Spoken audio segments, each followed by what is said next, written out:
한국 인터넷에는 다양한 공포 이야기가 많이 돌아다니고 있습니다. 그 중에서도 가장 대표적인 유영은 귀신이나 이상한 현상을 겪는 이야기입니다. 여기서는 그런 요소들을 포함한 긴 공포 이야기를 만들어 보겠습니다. 사건의 시작은 조용한 산골 마을에서 시작되었습니다. 서울에서 공부하다 지친 나는 이곳에서 잠시 뜨거운 여름을 피하기로 했습니다. 할머니께서 오래도록 살고 계신 곳이라 안락하고 편안한 기분이 들었습니다. 하루는 마을 근처에 있는 오래된 폐가를 친구들과 함께 탐험하기로 했습니다. 마을에서는 이 집이 저주받았다고 했다지만 젊은 혈기로 우리는 이러한 이야기를 도전해보고 싶었습니다. 깜깜한 밤, 달빛조차 희미하게 비추는 길을 따라 우리는 폐가로 향했습니다. 폐가는 생각보다 거대하고 으스스했습니다. 벽은 군데군데 무너져 내려가 있었고 길게 자란 풀들이 발목을 감쌌습니다. 우리는 후레쉬를 켜고 조심스럽게 집 안으로 들어갔습니다. 먼지로 가득한 공기가 코를 찔렀고 오래된 나무 바닥은 삐걱거리며 비곡성처럼 울렸습니다. 갑자기 한 친구가 2층에서 장난 삼아 큰 소리로 여기 귀신 없어? 라고 외쳤습니다. 그 순간 어디선가 희미한 속삭임 같은 소리가 들려왔습니다. 전부 긴장한 채로 주변을 둘러보았지만 아무것도 보이지 않았습니다. 그러나 기분 나쁜 느낌은 사라지지 않았습니다. 우리는 발소리를 죽이며 2층으로 올라갔습니다. 발각만 한 방이 보였고 우리는 자연스럽게 그쪽으로 끌려갔습니다. 방 안에는 오래된 사진들이 걸려 있었고 사진 속 사람들은 웃고 있었지만 어딘가 모르게 불길한 느낌이 들었습니다. 그중 한 사진이 내 시선을 끌었는데 그것은 바로 오래전 돌아가신 마을 이장의 사진이었습니다. 할머니께 들은 바로 그는 죽기 전까지 이 집에 살면서 무언가에 홀렸다고 했습니다. 누군가 문을 두드리는 소리에 우리는 바짝 긴장했습니다. 문은 닫혀 있었고 바람이 들어올 틈도 없어 보였는데 말입니다.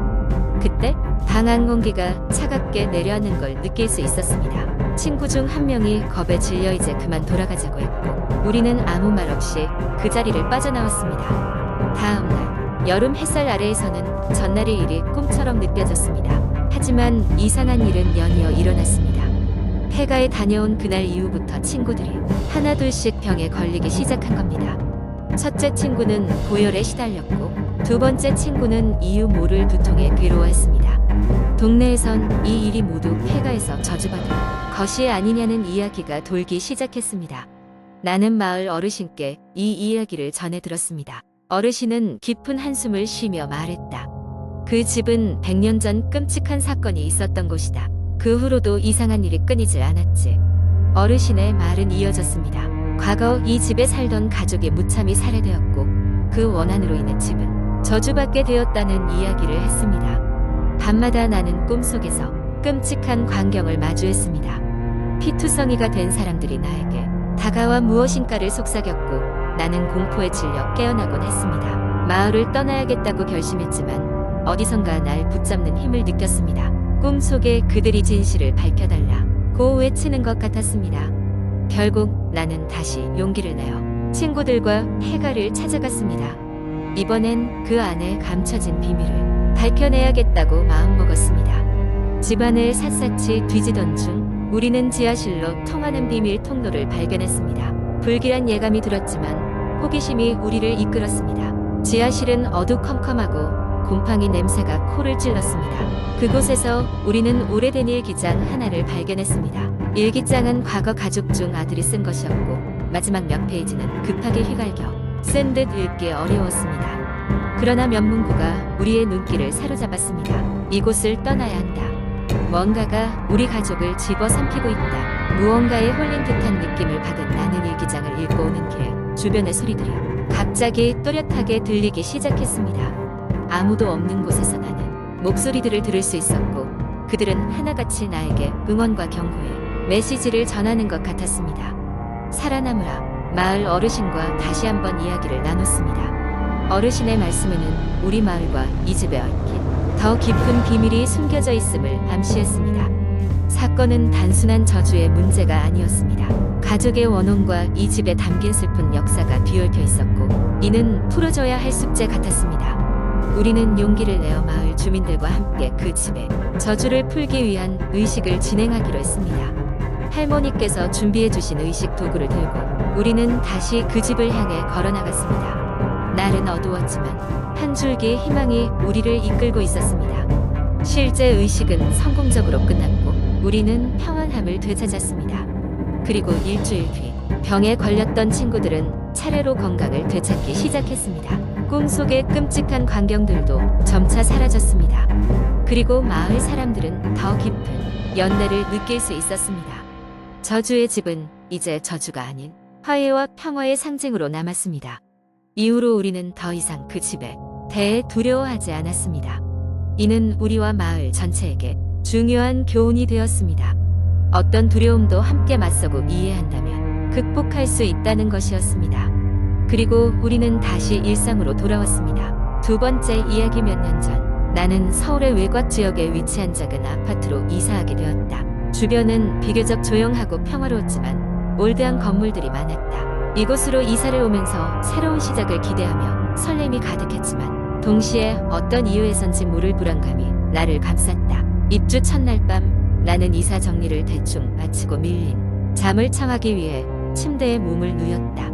그리고 곧 깊은 잠에 빠졌다. 그날 밤 꿈속에서 이상한 장면을 보았다. 나는 내가 방금 이사 온 아파트의 8층에 있었고 복도를 따라 천천히 걸어가고 있었다. 어딘가로 가야 할 것만 같았고 무언가가 기다리고 있었다. 얼마 걷지 않아 복도 끝에 다다랐을 때 오래된 나무문 하나가 나타났다. 문 손잡이는 금속으로 된 우아한 장식이 있었고 나는 손잡이를 잡고 천천히 돌렸다. 문이 삐걱 소리를 내며 열렸고 나는 그 안으로 발을 들였다. 방은 텅 비어 있었고 창문에는 짙은 커튼이 드리워져 있었다. 그저 정적만이 흐르는 가운데 갑자기 모든 것이 차갑게 얼어붙은 듯한 느낌이 들었다. 그리고 희미한 속삭임 소리가 들려오기 시작했다. 여기 오지마, 오지마. 그 소리에 놀라 돌아섰지만 이미 꿈에서 깨어나 있었다. 온몸이 땀으로 젖어 있었고 심장은 미친 듯이 뛰고 있었다. 나는 무언가 기이한 것이 있음을 직감했지만 단순한 꿈이라고 생각하며 넘기기로 했다. 다음 날이 되어 나는 이웃 주민들과 인사를 나누며 일상으로 돌아갔다. 대부분은 친절한 사람들이었지만 8층의 한 주민에 대해 이야기를 들었을 때는 등골이 오싹해졌다. 8층은 오랫동안 거주자가 없는 상태라고 했다. 몇 년 전 어느 밤 그곳에는 불행한 사건이 있었다는 소문만이 돌 뿐이었다. 그 사건 이후로 그 집은 아무도 들어가지 않았다고 했다. 그날 밤 나는 다시 꿈속에서 같은 위치에 서 있었다. 이번에는 복도를 지나 그 문 앞에 다다랐을 때 망설임 없이 문을 열고 방 안으로 들어갔다. 방 한가운데에는 한 소녀가 서 있었다. 그녀의 모습은 어딘가 애처로우면서도 비현실적이었다. 그녀는 나를 바라보며 이번에는 더 선명하게 말했다. 여기 오지 말라고 했잖아. 난 여기서 떠날 수 없어. 이 말을 들은 순간 나는 갑자기 무언가에 사로잡혀 뒤로 넘어졌다. 그리고 눈앞의 모든 것이 까맣게 변하며 잠에서 깨어났다. 꿈은 점점 더 현실처럼 느껴졌다. 나는 점점 뭔가 이 아파트에 있다는 생각이 들기 시작했고 그 존재는 나에게 다가오고 있었다. 며칠 뒤 나는 아파트에서 자주 마주치던 아주머니에게서 8층에 있었던 사건에 관한 이야기를 듣게 되었다. 그것은 어린 소녀의 안타까운 죽음에 관한 이야기였으며 그 사건 이후 그곳은 봉인된 상태로 남겨졌다고 했다. 이 소식을 듣고 난 이후로는 꿈속에서 그 소녀를 자꾸 만나게 되었다. 그녀는 슬픈 미소를 지으며 나에게 말을 걸었다. 그녀는 마치 무언가를 전하고 싶어 하는 듯했고 난 그녀의 메시지를 이해하기 위해 애를 썼다. 소녀는 나에게 그녀의 편리를 전해달라고 간절히 부탁했다. 마침내 나는 그 간청을 저버릴 수 없었다. 한밤중에 나는 8층으로 올라가 그 현장을 보게 되었다. 오래된 테이프가 문을 어설프게 봉하고 있었고 나는 그것을 조심스럽게 떼어냈다. 안으로 들어가자 소름 돋는 한기가 감돌았다. 그리고 그곳에서 작은 박스를 발견했고 안에는 낡은 편지가 있었다. 편지에는 소녀가 마지막으로 남긴 소원과 그녀가 전하지 못한 진실들이 적혀 있었다. 나는 그 사연을 이웃에게 전했고 이 일은 곧 아파트 사람들 사이에서 소문처럼 퍼져나갔다. 결국 나는 소녀의 가족과 직접 연락이 닿아 그들에게 편지를 전달할 수 있었다. 그 일이 있은 후로 나는 다시는 그 소녀의 꿈을 꾸지 않았다. 그러나 가끔씩 아파트 복도를 지날 때면 희미하게나마 소녀의 속삭임이 들려오는 것 같았다. 그것은 마치 고맙다고 말하는 듯 안도감에 겨운 소리였다. 세 번째 이야기. 한적한 시골 마을. 그곳에는 오래된 저택 하나가 있었다. 마을 사람들은 그곳을 유령의 집이라 불렀다. 저택은 수십 년째 비어 있었고 누구도 그곳에 들어가려 하지 않았다. 전해지는 이야기에 따르면 그 집에는 과거에 끔찍한 사건이 일어났고 그 이후로 귀신들이 그 집에 산다고 했다. 점고 호기심이 많던 나와 내 친구들은 그 이야기를 믿지 않았다. 하필이면 그해 여름 방학 동안 우리 중 한 명의 제안으로 우리는 그 집에 들어가 보기로 했다. 백주에 갔지만 주변은 마치 시간이 멈춘 듯 고요했다. 오래된 문을 밀자 삐걱 소리와 함께 열렸고 곧바로 차가운 공기가 우리를 맞이했다. 집은 좁은 복도와 큼지막한 거실로 이어져 있었고 모든 것이 먼지에 덮여 있었다. 우리는 저택을 둘러보며 각 방을 탐색했다.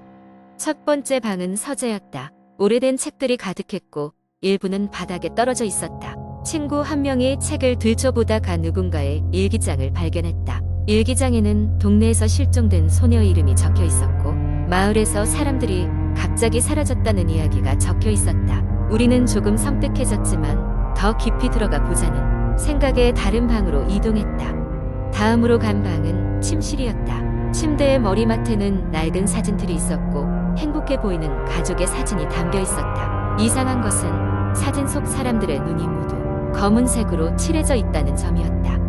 그 순간 창밖에서 이상한 소리가 들리기 시작했다. 바람이 부는 소리가 아닌 분명 사람의 발걸음 소리처럼 들렸다. 우리는 서로를 쳐다보며 새침해졌지만 괜히 겁먹지 말자며 웃어넘겼다. 그러나 이상한 일은 계속해서 일어났다. 주방에 들어갔을 때 전부터 잔잔히 흐르던 물방울 소리가 귀에 들어왔다. 싱크대 수도꼭지가 조금씩 새고 있었다. 그러나 누구도 손댄 적이 없었는데 정신이 번쩍 온과 동시에 물줄기가 갑자기 쏟아졌다. 깜짝 놀란 우리는 흩어져 다시 거실로 모였다. 그래도 여기까지 왔으니 마지막으로 지하실을 확인해보자는 생각에 우리는 용기를 내어 지하실 문을 열었다. 계단은 날카롭고 불안정해 보였지만 손전등을 비추며 한 계단 한 계단 내려갔다. 지하실의 공기는 더욱 차갑고 습했다. 아래에 도달했을 때 우리는 입을 다물 수 없었다. 벽에는 수많은 이름들이 새겨져 있었고 그중 일부는 우리가 이전에 들어본 마을 사람들의 이름이었다. 느낌이 좋지 않아 발걸음을 돌리려는 찰나 지하실의 오래된 전등이 깜빡거리며 켜졌다. 우리는 그 빛 속에서 누군가의 실루엣을 발견했다. 높이 솟은 어둠 속에서 우리를 바라보는 두 눈. 우리는 그대로 얼어붙었다. 등이 오싹해지며 이렇게 외쳤다. 이제 가자. 무슨 소란인지 모른 채 정신없이 뛰쳐나와 저택을 빠져나온 우리는 서로 아무 말도 하지 않았다. 그날 이후로 우리는 그 집에 다시는 가지 않기로 굳게 맹세했다. 친구들 중 한 명이 나중에 알게 된 사실이었지만 우리가 봤던 그 실루엣은 그 집의 주인이었던 사라진 가족의 아버지였다는 소문이 돌았다. 그것이 진실인지 아닌지는 아무도 알 수 없었지만 우리에겐 그 경험이 다시는 경험하고 싶지 않은 악몽으로 남아있다. 그 후로도 그 집은 여전히 유령의 집으로 남아있으며 마을 사람들은 해가 질 무렵 그 근처를 지나가지 않으려 노력했다.